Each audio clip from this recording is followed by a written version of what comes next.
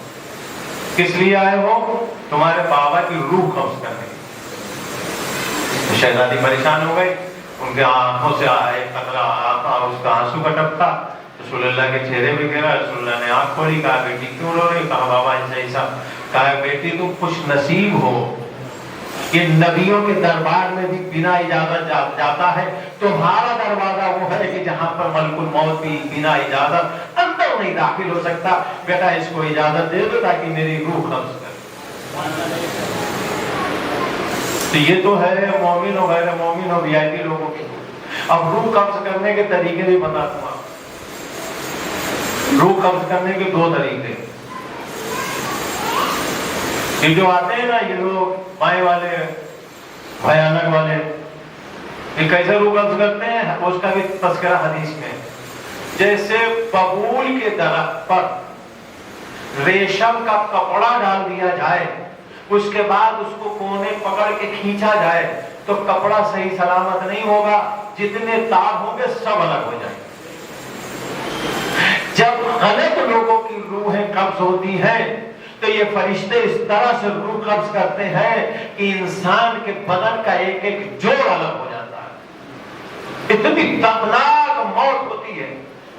لیکن مومنین کی موت کیسے ہوتی ہے؟ جب مومنین کے لیے فرشتہ آتا ہے روح قبض کرنے کے لیے تو ڈائریکٹ نہیں آتا، اپنی جگہ سے جاتا ہے جنت میں. جنت سے ایک پھول لے کے آتا ہے، لانے کے بعد مومن کی ناک کے اوپر رکھتا ہے.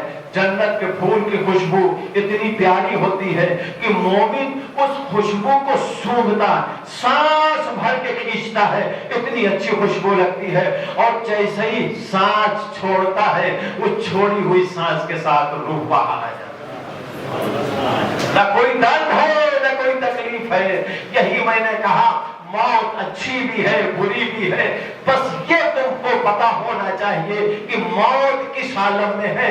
اگر راہ خدا میں موت ہے تو ایسے وہ موت آئے گی کہ جیسے پھول سے خوشبو نکلتی ہے. اور اگر راہ خدا میں موت نہیں ہے، غیروں کے راستے پہ تم نے زندگی گزاری ہے تو موت ایسے آئے گی جیسے کانٹے دار پیڑ کے اوپر ریشم کا کپڑا ڈال کے کھینچا جائے. تو عزیزو، جو حسین کا ماننے والا ہوتا ہے اس کو موت کی پرواہ نہیں ہوتی. اب میں وہ ایک جملہ سناؤں آپ کو، ربط مسائل بھی دے دوں اسی جگہ سے، کہ جب امام حسین علیہ السلام نے اپنے جوان بیٹے سے پوچھا تھا بیٹا تیرے نزدیک موت کیسی ہے، تو جناب علی اکبر نے کیا کہا تھا؟ بابا موت میرے لیے ایسی ہے کہ چاہے میں موت پہ جا پڑوں یا موت مجھ پہ آ پڑے.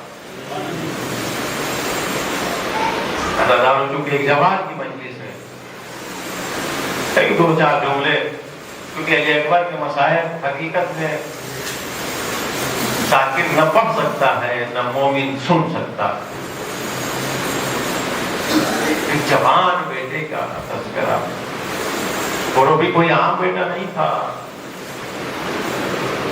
حضرت یوسف کا قصہ آپ نے سنا. حضرت یوسف علیہ السلام کے بارے میں ہے، جب وہ زلیخا والا وہ واقعہ ہوا تھا تو عورتوں نے سب اپنی لیموں کی جگہ انگلیاں کاٹ لی تھی. تو اس کے بعد اللہ نے حضرت یوسف کو منع کیا، یوسف اس طرح باہر مت نکلا. حضرت یوسف جب باہر نکلتے تھے چہرے پر نقاب ڈالتے، کتنے خوبصورت تھے حضرت. اور جب لوگوں کو پتہ چلتا تھا، خاص طور سے عورتوں کو، تو راستے کی گلیاں اور چھت پھٹ جاتے تھے کہ ادھر سے یوسف گزرنے والے ہیں، صرف ایک بار دیکھ لیں. عزیزانو، دنیا میں اللہ نے ایک پہلا یوسف نہیں بنایا، ایک مدینے میں بھی یوسف تھا جس کا نام تھا علی اکبر.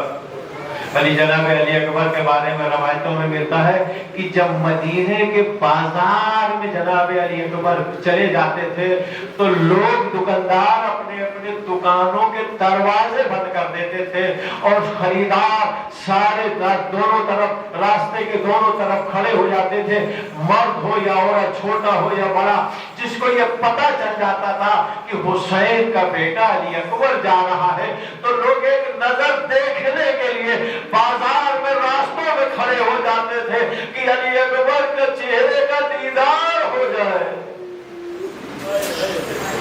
حضرت یہ ہے علی اکبر، کوئی عام نہیں تھا، کربلا کا یوسف تھا، مدینے کا یوسف تھا۔ اور جوان بیٹے کا درد معلوم ہے، اس کی بھی میں ایک مثال دے دوں۔ عالم ارواح میں اللہ نے سارے نبیوں سے پوچھا، یہ بتاؤ میں تم کو اللہ کا میں اپنا نبی بنا کے بھیج رہا ہوں، اپنا نمائندہ بنا کے بھیج رہا ہوں، اگر میرا دین پہنچاتے پہنچاتے تم کو یہ مشکلات کا سامنا پڑے تو یہ بتاؤ کون مشکلات کو اٹھا سکتا ہے؟ اے عزادارو، جب اللہ مشکلات کو گنانے لگا تو کچھ مشکلات کو سب نے برداشت کیا، اس کے بعد جب مشکلات اور بڑھی تو ایک ایک کر کے سارے نبی ہٹتے چلے گئے، ایک ایک کر کے سارے نبی ہٹتے چلے گئے۔ ایک مرتبہ اللہ نے کربلا کا واقعہ دہرانا شروع کیا، یہ بتاؤ اگر میرے دین کے خاطر تم کو تمہارے جوانوں کی قربانی دینا پڑے تو کون ہے؟ نبی کھسکتے رہے، حضرت ابراہیم کھڑے رہے، کہا اگر دوستوں کی قربانی دینا پڑے تو کون ہے؟ سارے لوگ کھسکتے رہے، حضرت ابراہیم کی روح کھڑی رہی۔